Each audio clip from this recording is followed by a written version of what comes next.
The scream came first. Not mine, hers. It split the apartment like a knife through old cloth, sharp and shocked and too late. The refrigerator door was still open when she let it out, and the cold air rushed into the kitchen like a ghost leaving a body. I didn't flinch. I just kept stirring my tea.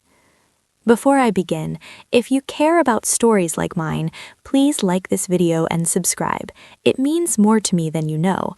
I've carried quiet pain for a long time, and being heard, being seen, does something to an old heart. Now, let me take you back. 3 hours earlier, my daughter Quintessa slammed the front door so hard the frame shuddered. Even after she left, her perfume stayed behind, sweet, loud, sugary, like she wanted the hallway to remember her, even if she didn't plan to remember me. The brownstone had its own smell, you know, dust that's older than your regrets, dried lavender tucked into drawers, lemon oil rubbed into wood until it shines. Quintessa's perfume didn't belong here. It was too bright for a home built on endurance. I stood in my kitchen, hands resting on the pantry knob, already knowing what I would find, yet still hoping, the way mothers do, even when the hope has been punished 100 times. The hinges complained when I opened it. The shelves were clean. Too clean.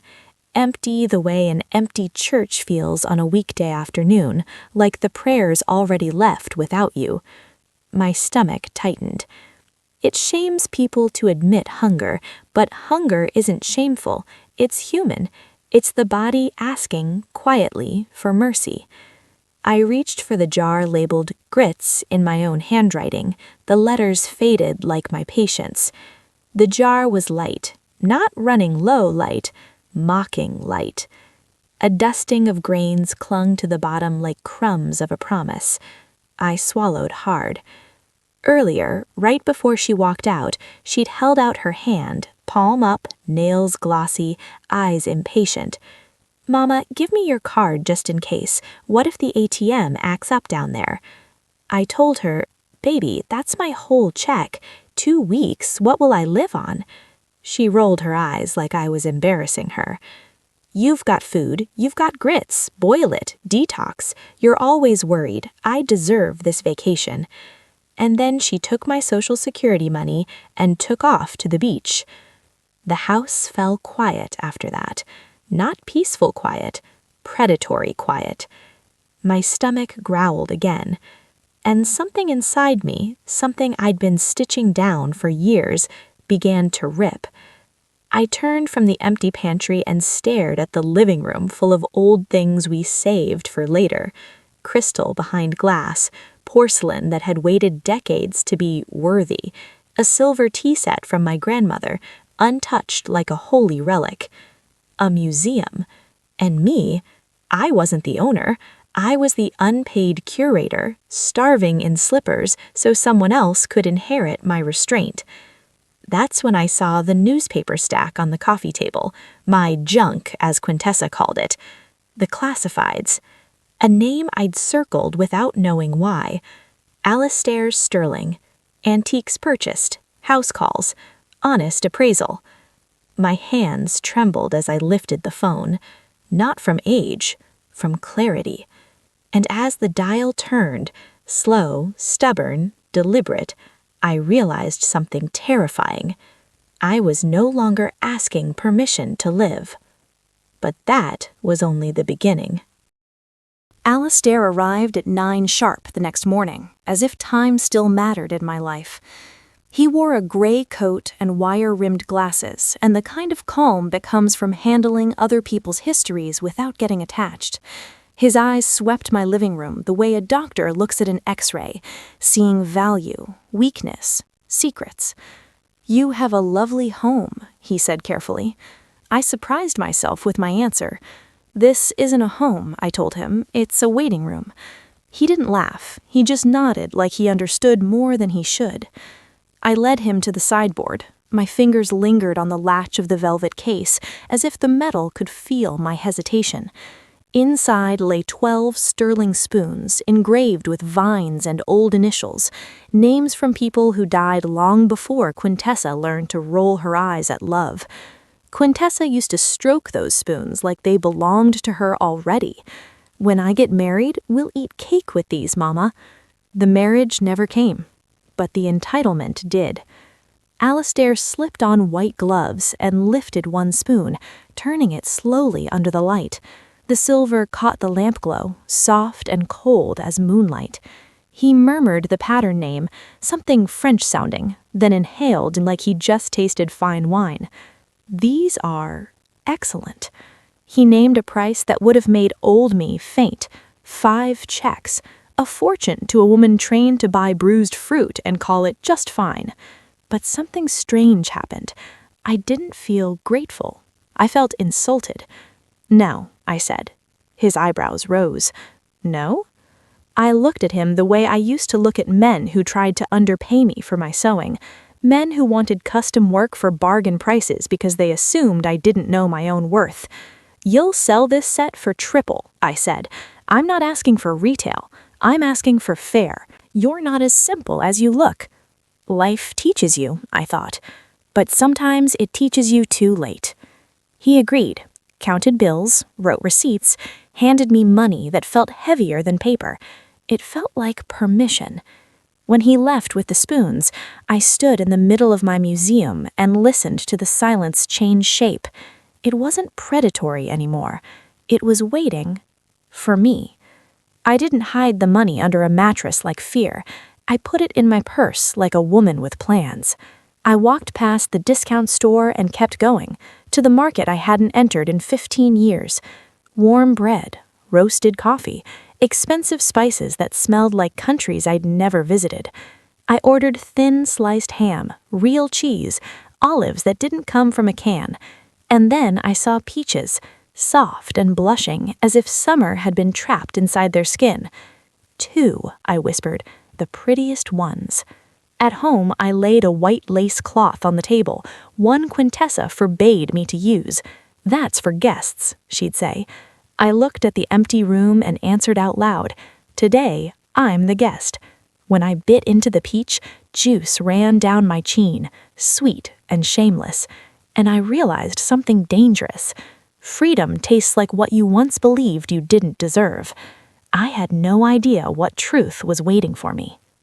That first week without Quintessa felt like stepping into sunlight after years in a dim hallway. I woke when my body wanted to, not when fear told me to. I ate warm food. I opened curtains.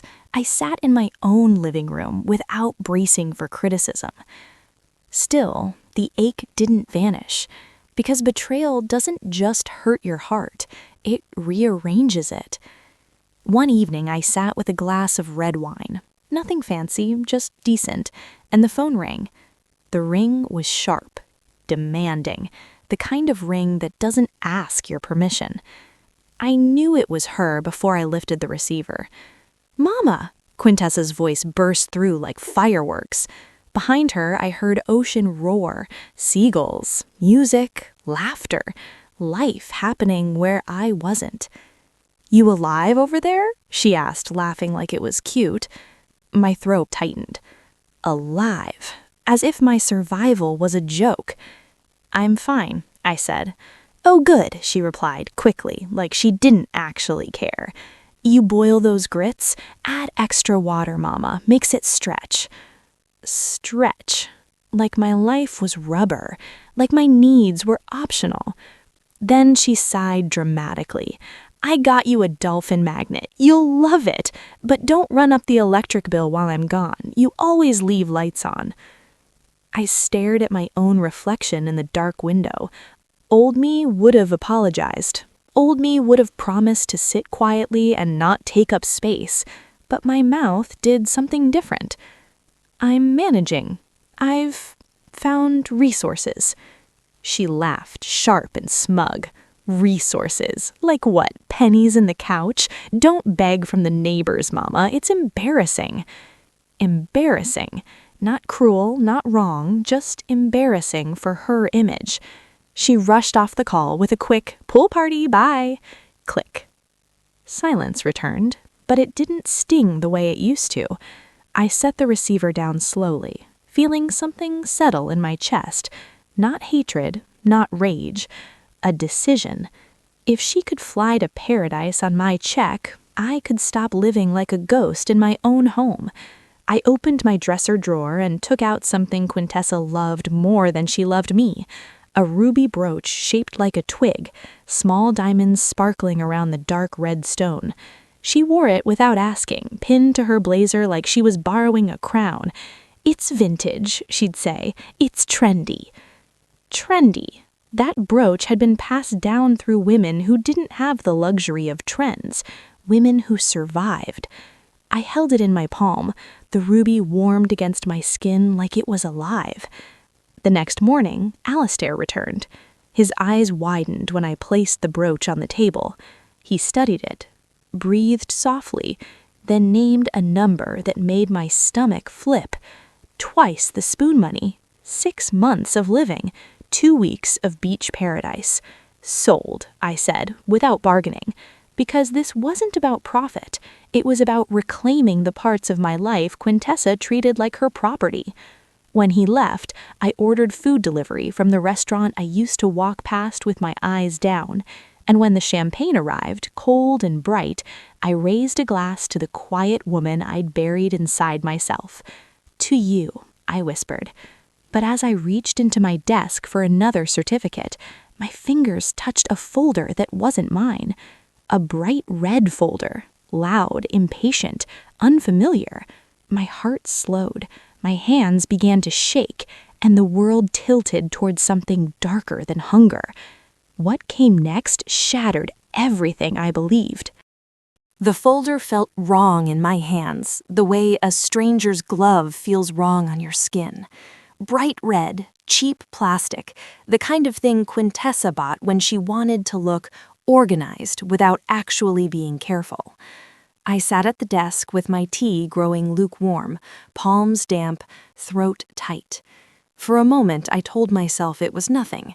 Bills, bank statements, maybe paperwork for her job. But the first page I pulled out wasn't a bill. It was a brochure.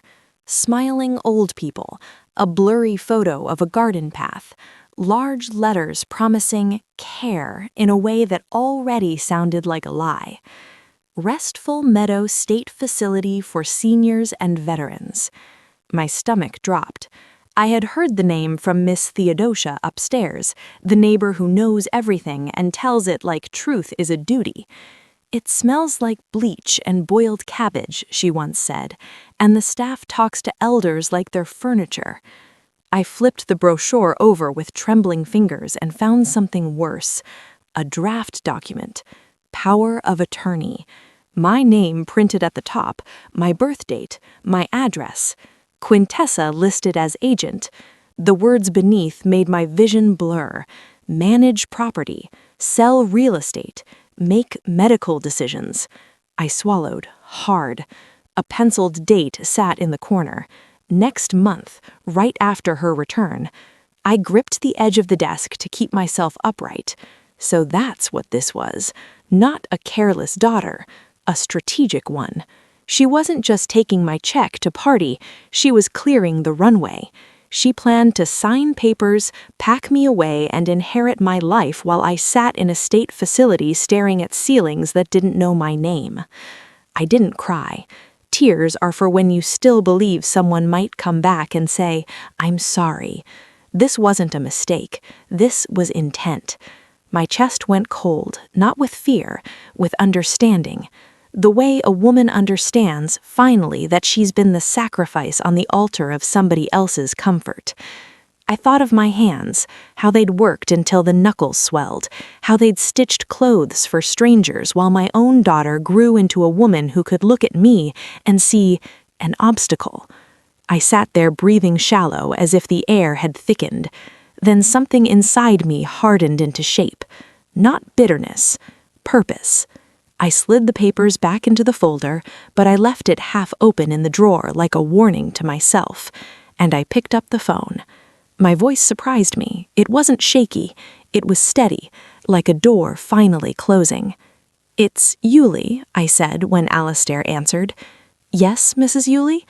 "Bring a truck," I told him, "and bring your strongest men." A pause. "Are you sure?" I looked around the living room full of things I'd been told to save. I thought of Restful Meadow. I thought of my daughter's laughter over the ocean. "I'm sure," I said. "We're clearing everything out." And as I hung up, the dial tone didn't sound lonely anymore. It sounded like a beginning. But that was only the beginning. Workers at a funeral. Alistair arrived with 2 movers, strong arms, gentle hands, the kind of men who lift history without throwing it. The first thing they took down was the landscape painting over the couch. When it came off the wall, it left a pale rectangle behind, clean wallpaper that hadn't breathed in decades. It felt like my home was finally exhaling. The grandfather clock went next.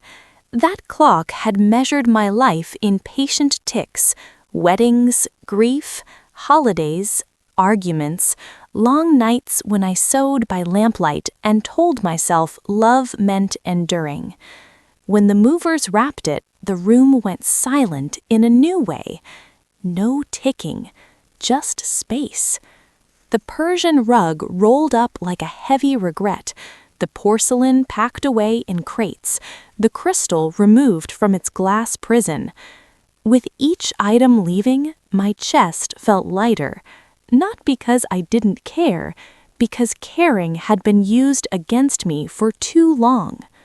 Alistair counted money at the table, writing receipts with neat hands. "You won't regret this?" he asked, softer than before. I watched the men carry out the last crate, watched dust rise in the sunlight like tiny spirits leaving. "I will regret one thing," I told him. "What's that?" "That I didn't do it sooner." When the door finally shut, I stood alone in the living room and heard echoes. Not scary echoes, honest ones. My museum was gone, and I was still standing.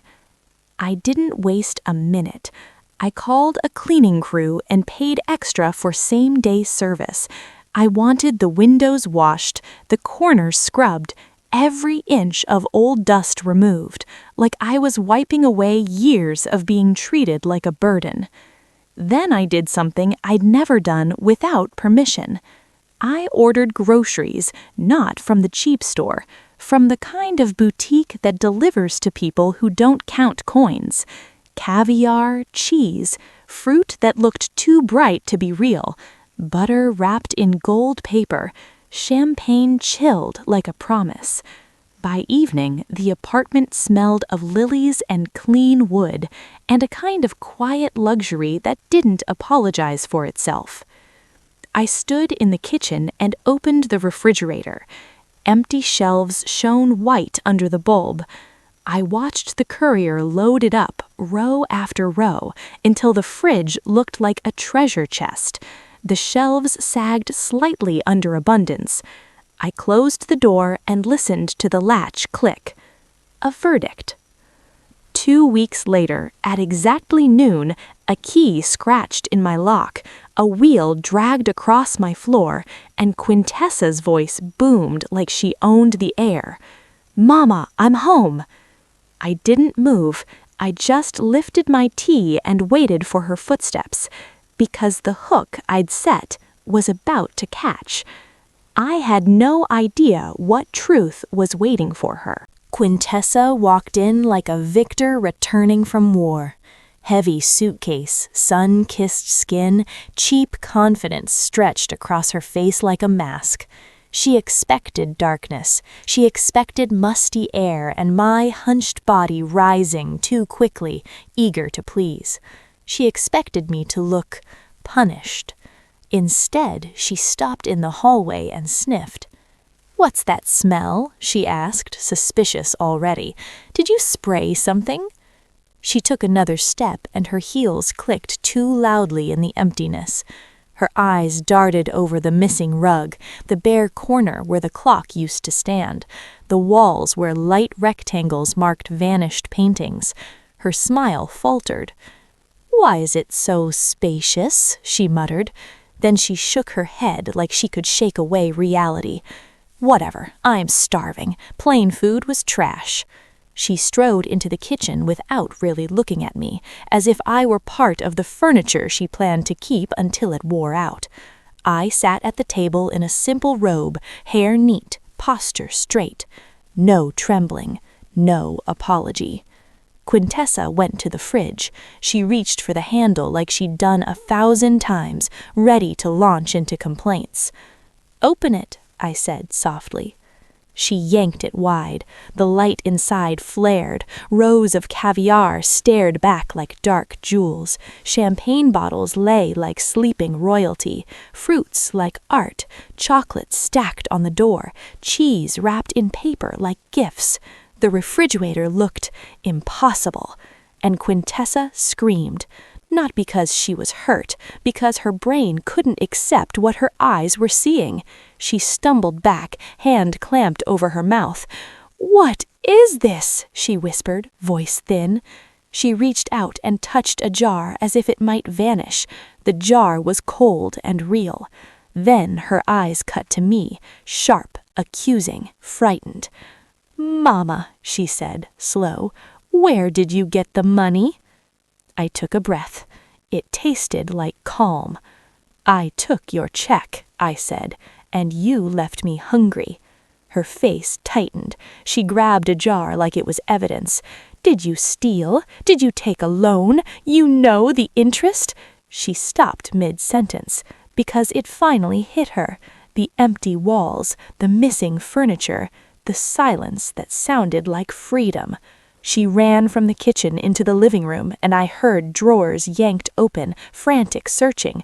Then her voice rose, strangled. "Where's the silver?" She rushed back, holding an empty velvet case like it was a corpse. "We've been robbed! You let someone in!" I didn't raise my voice. "Nobody stole anything." I met her eyes. "I sold it." The phone slipped from her fingers and hit the floor with a dull thud. Sold it. The word didn't fit in her mouth. She stared at me like I'd grown teeth, and I leaned forward slightly, gentle as prayer, and said, "I'm done starving so you can vacation." Her lips parted to scream again, but something in my calm made her swallow it. That's when she tried her last weapon. "You're not well," she whispered. "I'm calling for help." And she ran for her phone like salvation. But the doorbell that rang 20 minutes later didn't bring the help she thought. It brought witnesses. What came next shattered everything I believed. Quintessa paced the hallway, breathing hard, rehearsing a story with herself. A story where I was the problem. A story where she was the hero. I heard her on the phone, voice trembling with manufactured concern. "My mother is having an episode. She's selling things. She's dangerous to herself." Dangerous. Because I ate. Because I chose myself. Because I refused to die quietly. The doorbell rang. Quintessa rushed to it as if her victory depended on speed. She yanked it open, ready to perform grief for strangers. But standing there wasn't an ambulance crew. It was Miss Theodosia from upstairs. Floral housecoat, slippers, eyes sharp as tacks. And behind her stood Alistair Sterling, holding a small box and wearing the calm face of a man who has seen family greed dressed in many costumes. Quintessa froze. Miss Theodosia blinked. "Lord, child, what's all that screamin'? I thought somebody set the place on fire." Quintessa grabbed her arm like a lifeline. "You're a witness," she hissed. "My mother is sick. She sold everything. Look at her. She's sitting there eating like it's normal." Miss Theodosia entered the kitchen, and her eyes widened, not at me, but at the table. Tea in fine china, toast spread with butter, a spoonful of caviar glistening like black pearls, and me, upright, calm, not confused, not broken. Theodosia's face softened. "Yulie," she said quietly, "are you okay?" I smiled, small, tired, real. "I'm healthy," I told her. "Would you like some tea?" Quintessa stomped her foot. "Don't fall for it. She spent a fortune. That's dementia. That's—" Alistair stepped forward. "Miss," he said politely, "your mother negotiated every sale with full awareness. In fact," he opened his briefcase and pulled out documents. "Each sale was notarized. We do that to avoid misunderstandings." Quintessa snatched the papers and read, eyes racing over seals and signatures like she was looking for a crack to slip her cruelty through. But there wasn't one. Her hands began to shake. "But she's eating the money!" Quintessa cried, voice cracking. "She's wasting it!" Miss Theodosia, already nibbling toast like she'd waited for this moment, looked up and said something that hit harder than any slap. "And you weren't wasting her check at the beach." Quintessa turned red. "Don't you judge me. Then don't you diagnose her," Theodosia snapped. "You took her money and left her with an empty pantry." Quintessa spun toward me, desperate now. "You think you've won. Fine, eat your fancy food. But when you're old, when you need water at night, who will bring it? Me." I watched her face, grown woman, still a child inside, still believing love is something you can threaten people into giving you. I reached into the desk drawer beside me and pulled out the red folder. Quintessa's eyes went wide, because she recognized it. I slid it across the table gently, like placing a final card in a game. "Since you're so worried about my future," I said softly, "let's talk about the place you planned to send me." The room went still. Miss Theodosia stopped chewing. Alistair's mouth tightened, and Quintessa's confidence collapsed like wet paper. I had no idea how far karma had already begun to walk. Quintessa stared at that red folder like it was alive. Her lips opened, closed. No sound came out at first. Then she whispered, "Where did you get that?" I leaned back, hands folded, voice quiet as a winter morning. "I went looking for change," I said. "Remember, that's what you told me to do?" Miss Theodosia sucked in a breath so sharp it sounded like pain. I opened the folder and lifted the brochure. Restful Meadow State Facility. I placed it on the table. Then the draft power of attorney. My name, Quintessa's name. Her plan, printed in ink like she never expected me to read. Quintessa's face drained of color so fast, her tan looked like dirt.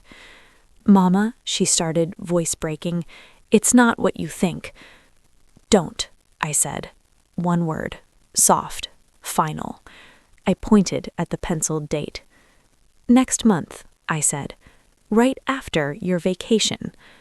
Miss Theodosia's hand flew to her mouth.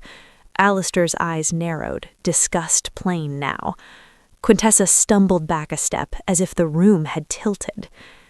"You were going to send me there," I continued, voice steady, "so you could sell my home, so you could empty this place while I sat somewhere that smells like bleach, waiting to be forgotten." Quintessa shook her head too fast. "It was just paperwork, just in case. Everyone does it." "No," I whispered.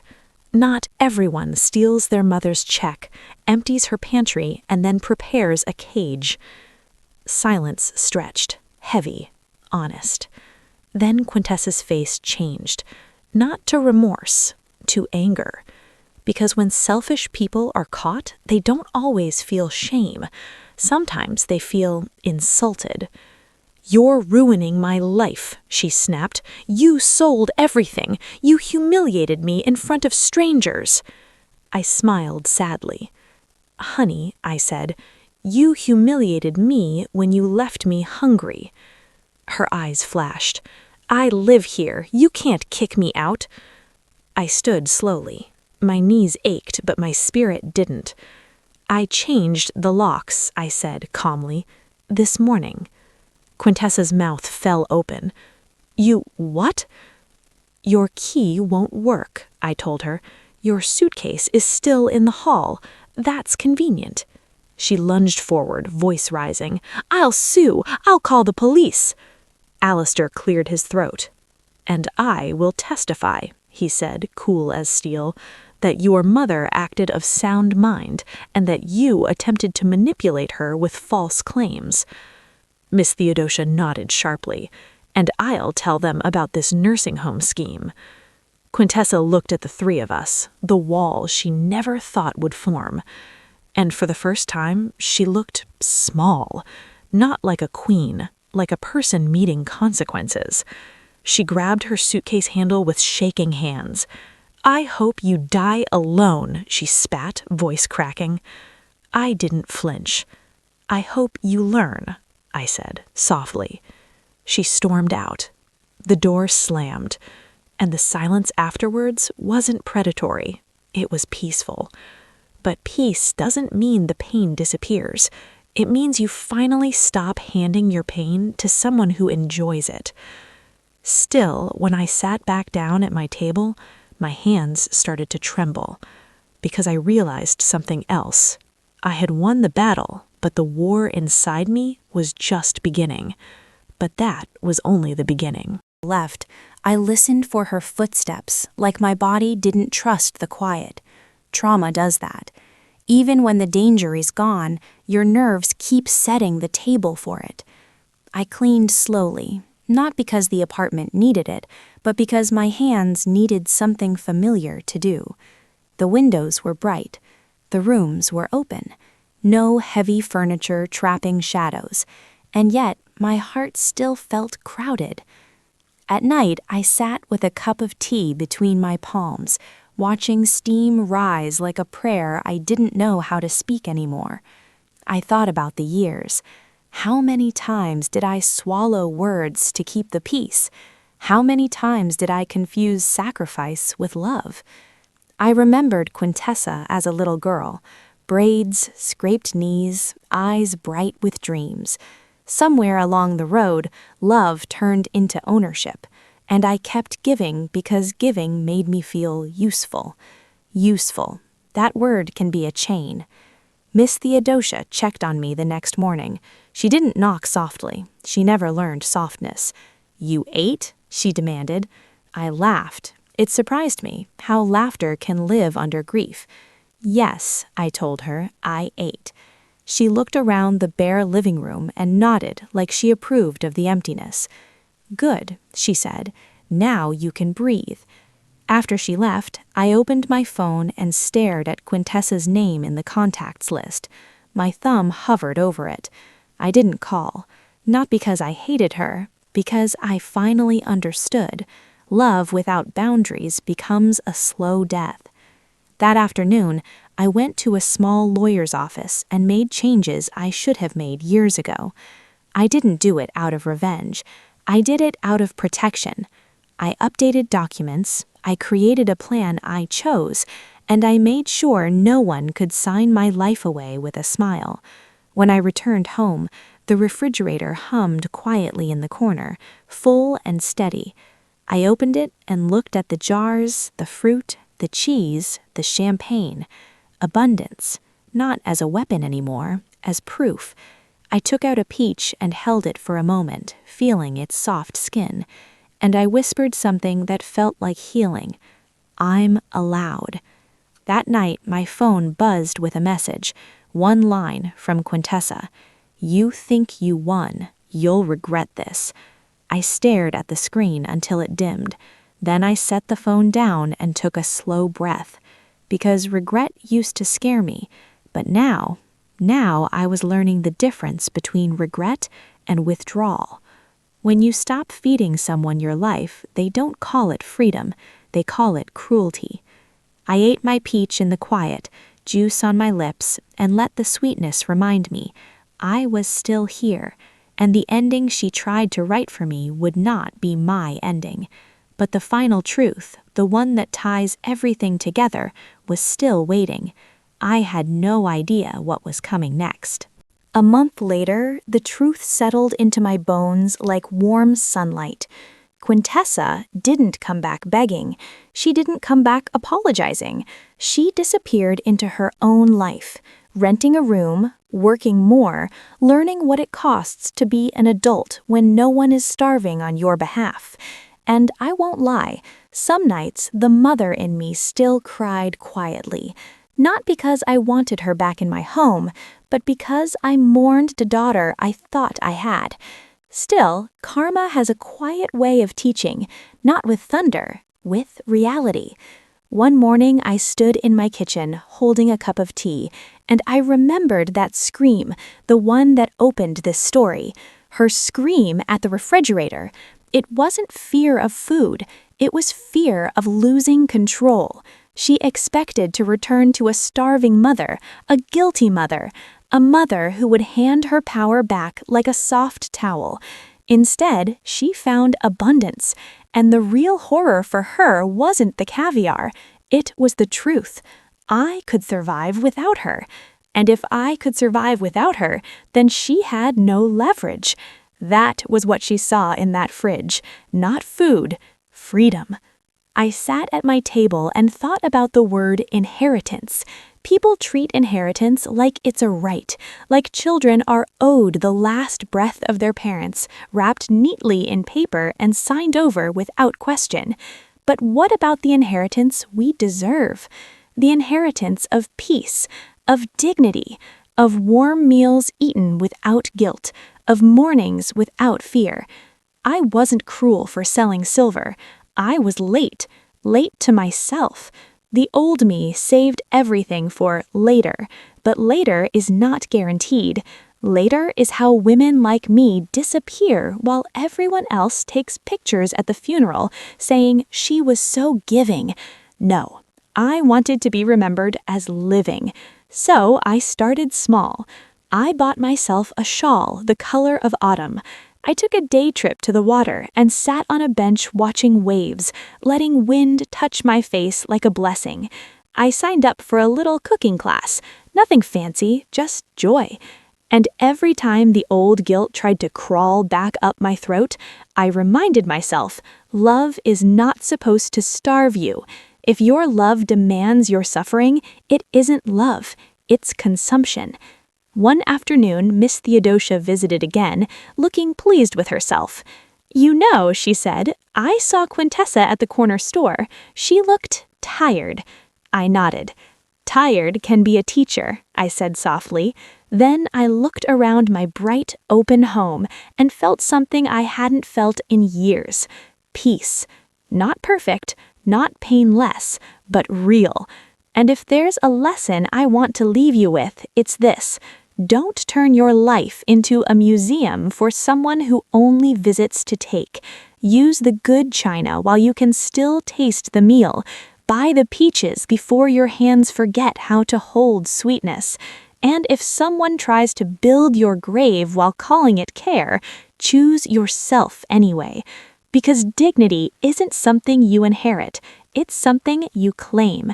And that is the real inheritance.